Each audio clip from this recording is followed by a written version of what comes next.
Viewers, we are here in China, in Tianjin to be precise, which is going to be playing host to Prime Minister Narendra Modi in just 24 hours. Tianjin is a port city which brings in actually a lot of trade from SCO countries, the 10 member states of the SCO, the 2 observers and the 6 associate members. All of that trade passes through Tianjin, so it's not for any miscellaneous reason why the SCO is being held here, but for a very pertinent one, because what is in the news? Trade tyranny, Trumpian trade tyranny. And both the Prime Minister, Narendra Modi, and President Xi have already made it quite clear that trade will be on the agenda, deepening an equation which had soured for a few years, would revolve around trying to find middle ground on trade issues, geonomics, not so much perhaps the geopolitics, which remains a little tetchy and piquant between the two countries, but 24 hours, the Prime Minister lands the very next morning, which is Sunday morning, at around midday here. A conversation is going to begin. It's already raining, but on that particular day, it's going to be sunny, and let's just hope that bright sunshine illuminates the relationship. Let me tell you that the Prime Minister, who is expected, has already spoken in Japan, as we know, in the company of the Japanese Prime Minister, saying that he's really looking forward to deepening the equations with China on the trade front. In fact, let me tell you that a few days back, the Prime Minister commented in his meeting with Wang Yi, the Chinese External Affairs Minister, that he expected stable, predictable and constructive ties with Beijing. And while I won't say that that is beyond the realm of possibility, we will see obviously a degree of awkwardness when the two leaders meet. It's not been the best of times for the two countries, so to come to this stability, they need trust, and that has been in deficit ever since Galwan. And to be honest, since Galwan, there has also been a recalcitrance from India to normalize relations. There has also been, of course, Beijing's own attempt at disrupting relations by lock, stock and barrel, getting into bed, so to speak, with Pakistan in a collusive relationship which led really to India feeling the heat during Operation Sindoor. Remember, the Chinese were giving real-time intelligence to Pakistan, which irked India because it went beyond simply military cooperation and, of course, political confidence building of Pakistan. This crossed a limit which led to what is known as a uniform or unified military front, and India found itself in some ways battling two enemies at one go. The Chinese will have to walk more than half the distance, let me be very honest, if this is going to work, because the trust deficit really has opened up, because Beijing has viewed our relationship through what is known as a zero-sum lens. Therefore, viewers, the Prime Minister will be expecting certain assurances from Xi Jinping. Whether those will be forthright and whether they will actually be laid out in formal terms on the table as part of an agreement remains to be seen. But the emphasis will be, as I said, to build confidence. And the one way that the two capitals, Beijing and Delhi, think that they can do that is by deepening the trade relationship. So expect some amount of concessions on both sides on the trade front. But we'll have to, of course, wait and see. This is going to be a delicate dance. It is not a reset, as many people have been suggesting it is. It is not a reset. It will mean that we will begin rather to formalize an association that had gone a bit cold. So that's really from me here in Tianjin as we look forward to those important talks.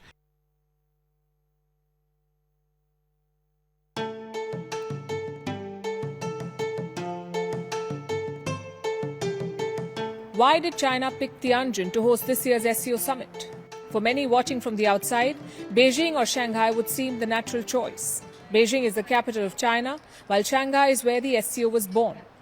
As the name says it, Shanghai Cooperation Organization. So Tianjin was a surprise pick. But why?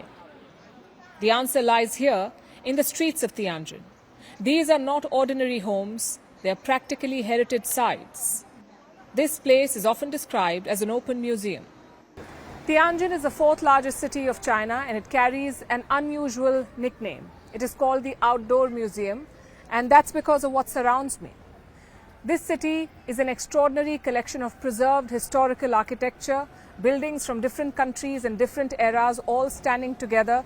And where we are right now is called the Five Great Avenues. It is home to more than 2,000 historical buildings. More than 400 of them have been designated as protected historical sites with plaques like this one. It says Great General Protection, Historical and Stylistic Architecture of Tianjin. You'll see this all over the place here.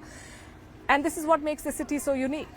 It is a modern city, but it also feels like a living exhibition where each street and each district is part of the display. The homes in Tianjin's Five Great Avenues are direct architectural remnants of China's colonial period. They reflect the foreign concession system. This system emerged after China's military defeats in the 19th century. This is what used to be a part of British concession, one of many concessions in Tianjin. According to one claim, there were a total of 9. Each was a designated area not governed by China.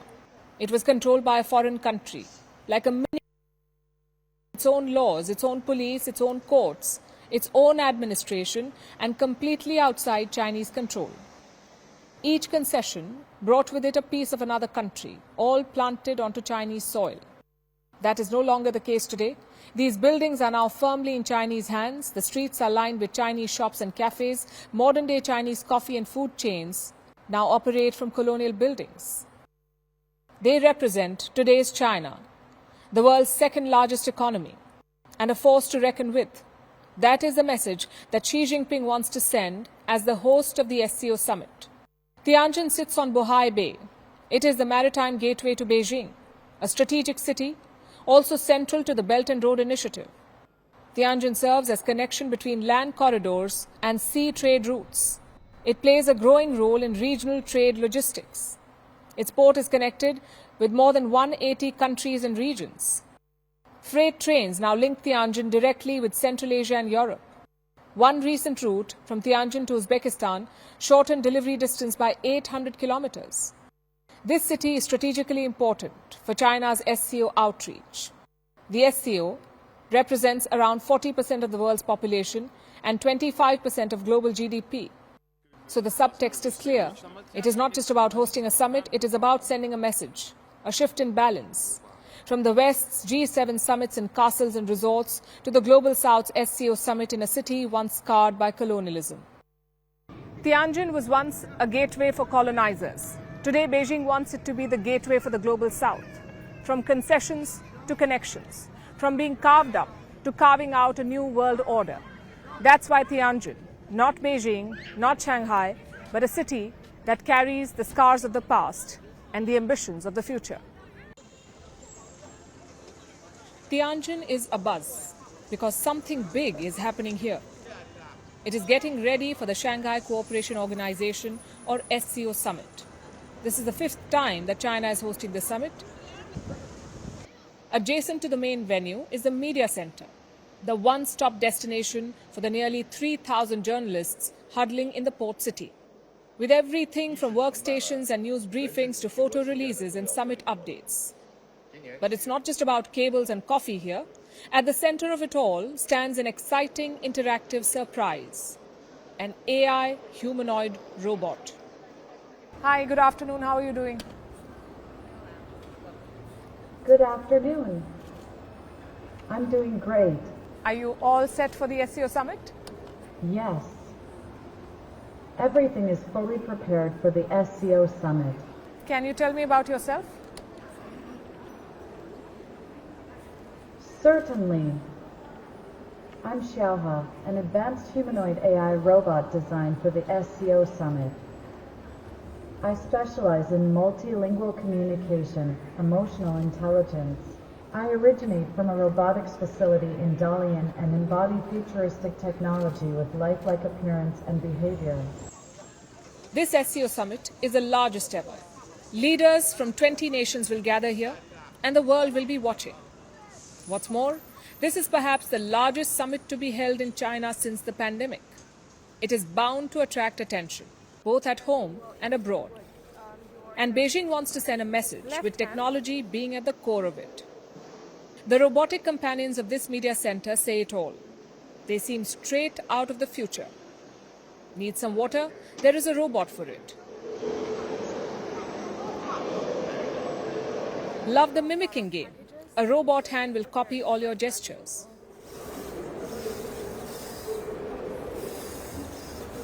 Even the complicated ones.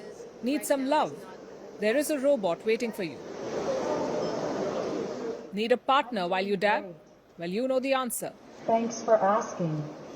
There are robots to make supply chains swifter and to perform tasks you did not even know you needed help with. Like cleaning wires in a forest, for instance. There is a drone for it, nestled in what looks like a futuristic pot. This may look more Robo-Expo and less media center, but it is obvious why such advanced tech has flooded this massive gathering. This is about telling the West that they can try to bully the global South, they can try to patronize, but they won't succeed. This SCO Summit signals a shift in balance. Amid these turbulent geopolitical times, it is a showcase of the global South leading the way, leaving the West to play catch-up. Want to know why? Our friend, the humanoid robot, has a pro tip for you. Watch the coverage of the SCO Summit from Tianjin on First Post.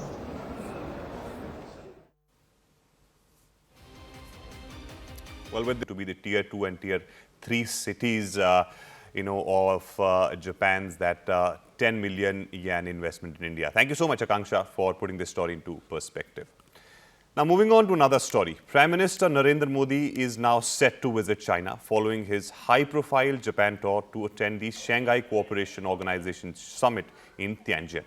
This marks his first visit to China in over 7 years, a pivotal moment as India and China seek to ease tensions after the deadly border clashes of 2020. PM Modi will hold key bilateral meetings with Chinese President Xi Jinping and Russian President Vladimir Putin amid global turbulence triggered by the wars in Ukraine and Gaza and fresh US tariffs on Indian exports.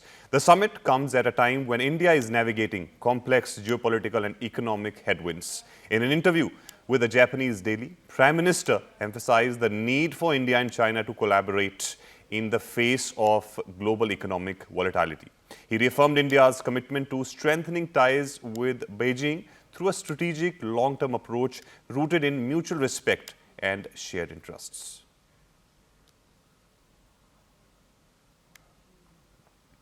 All right, my colleague Rahul Shivshankar is joining us live from Tianjin at this point. Rahul, what is the atmosphere like?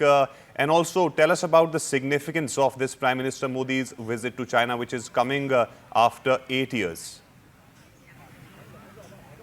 Well, we are here in Tianjin, outside, of course, the convention center. That's the main hall, really. If you can see, that's where all the leaders, the various heads of states will meet, convene over the next 2 days, and they're going to hold some of the more consequential talks that an SCO Summit has witnessed in the recent past. And remember, this organization is a young one. Many disparate countries part of this organization. They're going to try and find common ground. They desperately need to, because the whole theme, as the China Daily suggests here, is about sending a message, a larger message, that this particular bloc is viable. Remember, many disparate countries with different cultural backgrounds, political traditions are going to convene in that big hall.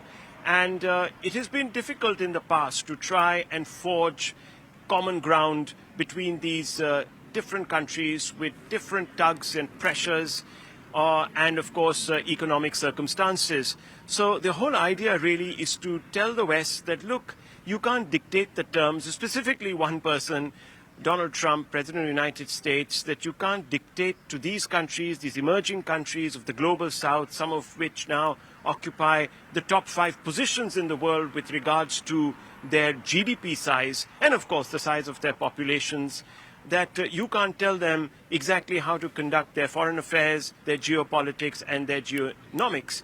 Most importantly, you can't also dictate to them their destinies. So these countries are going to try and find common ground so that there is enough room for them to cooperate specifically on trade and send a message to Washington and other European capitals that our economic strategic autonomy cannot be trampled upon at any length or at any level. So that's the principal basis on which these countries are going to meet. Of course, for India, of particular interest would be the two bilateral meetings. They themselves signal some sort of a political tilt. Many people are calling this a reset, specifically the engagement between Prime Minister Modi and President Xi. But I wouldn't go as far as that. It's not really a reset. This is an attempt to try and paper over some of the differences that emerged over the last 6-7 years, specifically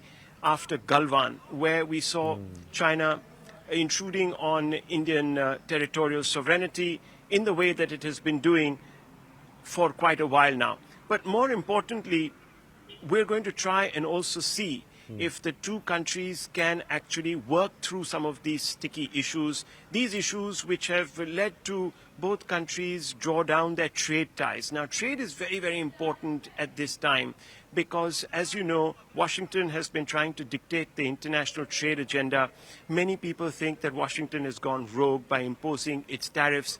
Both China and India are going to try and send a message that options exist for both these countries that at some level or the other are laboring under tariff threats. India, of course, one of those alongside Brazil that has the highest tariff that has been imposed by the United States on any country around the world. So at 50%, India needs to desperately find more trading partners, more options. And that is something that is going to be or take center stage in that conversation between Prime Minister Modi and President Xi. We know that that conversation will extend to about 40 minutes. There's already a huge amount of expectation building up. Look at the number of people here in the city of Tianjin, a beautiful city. If you look around you, this city is very beautifully laid out. It's a very important port city because it feeds a lot of China's northeast, including Beijing, which is the adjoining major metropolis to Tianjin, the country's capital. So this particular capital is all decked up, and the road that you see on your screens right now is going to be, of course, shut down to for the public because in the next few hours, as the day wears on, we are going to have the heads of state now beginning to land in and about this particular area. So this district will go into a bit of lockdown. But the city itself is witnessing huge amount of development over the last few years. It's one of the newer cities that has been established here in China. Interesting architecture because a lot of it is modeled on European capitals. One wouldn't have thought that that would be an inspiration, but it is rather interesting to see buildings that you would ordinarily see in Europe fashioned here in Tianjin. But that apart, the entire stress right now also of the China dailies to also project Xi Jinping as a powerful leader who's still very much in control of his party. There have been questions about his own leadership status, but this particular newspaper, Today Morning's newspaper, which of course will be available to various heads of state when they land all their delegations, she stresses persistent efforts to improve party conduct. So that is an important message going out from a leader whose own leadership has been in question. And it is obviously an attempt to project power on his behalf, command the authority so that when he goes into negotiations, no one mistakes his position as somebody who speaks for all of China. Those are very important optics. But what we're expecting right now, Arun, is that the two leaders will, of course, try and communicate to the rest of the world that as far as India and China are concerned, we are capable of going back to the table and engaging each other. This has, of course, not been true over the last 7 years, as you know. The Indian side extremely upset at some levels with Pakistan for what it did with regards to Pahalgam, and of course we went to war against Pakistan, teaching it a bit of a lesson at the Operation Sindoor. But we also saw in the backdrop the cooperation between Pakistan and China militarily, and that is something that send alarm bells ringing here in New Delhi. And obviously the Prime Minister will perhaps look to talk about those issues. Perhaps the delegations might engage each other on those issues, because India did not appreciate the fact that real-time intelligence was being shared with Pakistan, which of course is an undermining of the spirit of cooperation, the Shanghai spirit, as it was called, that Xi Jinping had declared would be underwriting much of this regional cooperation. So that is something that is not going to go down very well with New Delhi, and we hope to impress upon China that that kind of behavior only widens the trust deficit between the two countries. So I suggest that we look very closely at the fine print of the written agreement, because you will see that there will be an overemphasis on trade issues where common ground can be forged.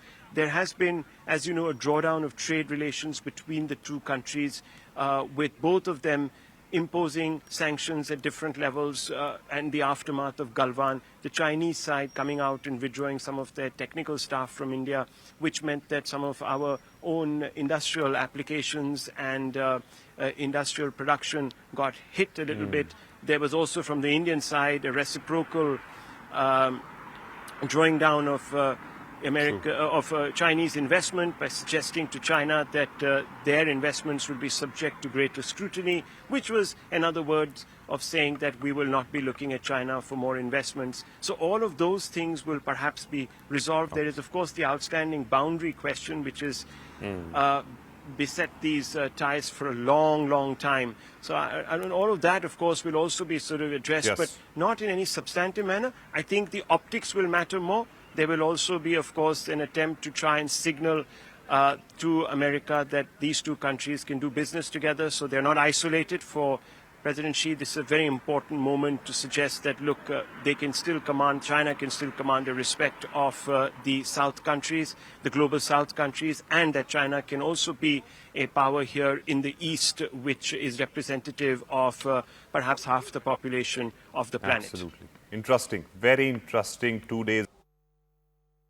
We're outside the convention center here, where in a matter of days, the Prime Minister and of course the heads of state of all the other SCO countries will be holding a summit meeting. But most importantly, this will also be a place where all eyes will be on that bilateral, very consequential bilateral between India and China. Now, the main paper here in China, the China Daily, is already building up to that particular moment, that summit. There are mentions, of course, of the entire summit meeting and its agenda and what is hoped to be achieved, but there's also a mention of that bilateral. Expectations are also mounting here in China, specifically after the offensive that has been led by the United States on tariff that has brought both Beijing and New Delhi to try and explore more territory, more common ground for cooperation, specifically on trade issues, and try and resolve some of those thorny issues that saw relations plunge into a icy chill.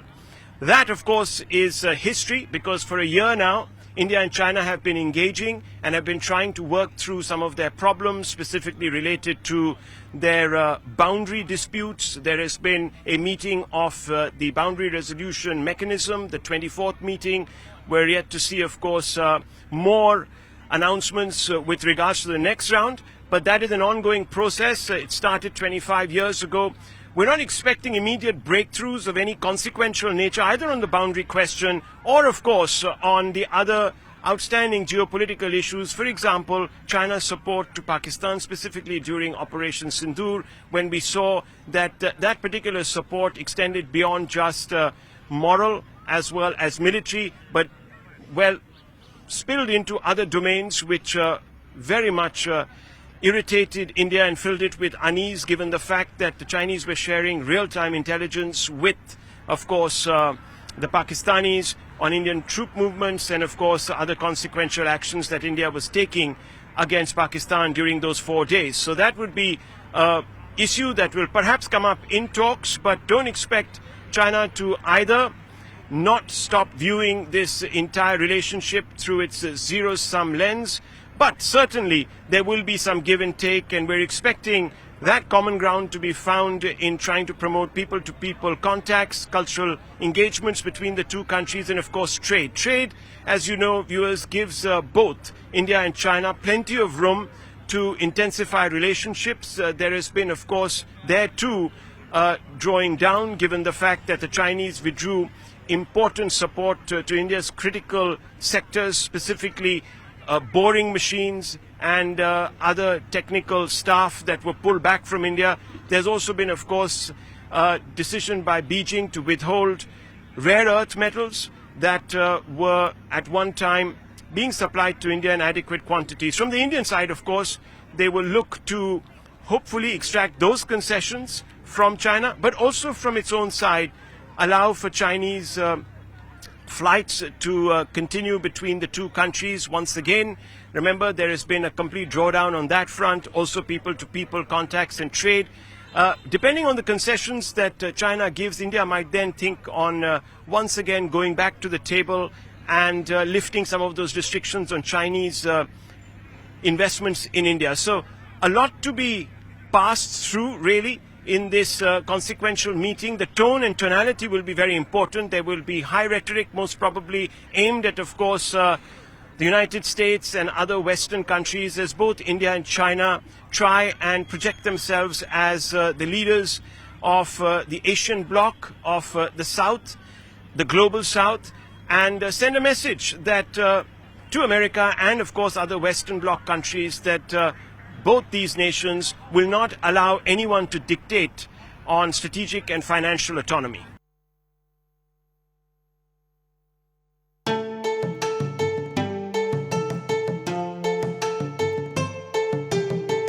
Why did China pick Tianjin to host this year's SCO Summit? For many watching from the outside, Beijing or Shanghai would seem the natural choice. Beijing is the capital of China, while Shanghai is where the SCO was born. As the name says it, Shanghai Cooperation Organization. So Tianjin was a surprise pick. But why? The answer lies here in the streets of Tianjin. These are not ordinary homes, they are practically heritage sites. This place is often described as an open museum. Tianjin is the fourth largest city of China, and it carries an unusual nickname. It is called the Outdoor Museum, and that's because of what surrounds me. This city is an extraordinary collection of preserved historical architecture, buildings from different countries and different eras, all standing together. And where we are right now is called the Five Great Avenues. It is home to more than 2,000 historical buildings. More than 400 of them have been designated as protected historical sites with plaques like this one. It says Great General Protection, Historical and Stylistic Architecture of Tianjin. You'll see this all over the place here. And this is what makes the city so unique. It is a modern city, but it also feels like a living exhibition where each street and each district is part of the display. The homes in Tianjin's Five Great Avenues are direct architectural remnants of China's colonial period. They reflect the foreign concession system. This system emerged after China's military defeats in the 19th century. This is what used to be a part of British concession, one of many concessions in Tianjin. According to one claim, there were a total of 9. Each was a designated area not governed by China. It was controlled by a foreign country, like a mini, its own laws, its own police, its own courts, its own administration, and completely outside Chinese control. Each concession brought with it a piece of another country, all planted onto Chinese soil. That is no longer the case today. These buildings are now firmly in Chinese hands. The streets are lined with Chinese shops and cafes. Modern-day Chinese coffee and food chains now operate from colonial buildings. They represent today's China, the world's second largest economy, and a force to reckon with. That is the message that Xi Jinping wants to send as the host of the SCO Summit. Tianjin sits on Bohai Bay. It is the maritime gateway to Beijing, a strategic city, also central to the Belt and Road Initiative. Tianjin serves as connection between land corridors and sea trade routes. It plays a growing role in regional trade logistics. Its port is connected with more than 180 countries and regions. Freight trains now link Tianjin directly with Central Asia and Europe. One recent route from Tianjin to Uzbekistan shortened delivery distance by 800 kilometers. This city is strategically important for China's SCO outreach. The SCO represents around 40% of the world's population and 25% of global GDP. So the subtext is clear. It is not just about hosting a summit, it is about sending a message, a shift in balance. From the West's G7 summits in castles and resorts to the Global South's SCO Summit in a city once scarred by colonialism. Tianjin was once a gateway for colonizers. Today, Beijing wants it to be the gateway for the Global South. From concessions to connections. From being carved up to carving out a new world order. That's why Tianjin, not Beijing, not Shanghai, but a city that carries the scars of the past and the ambitions of the future.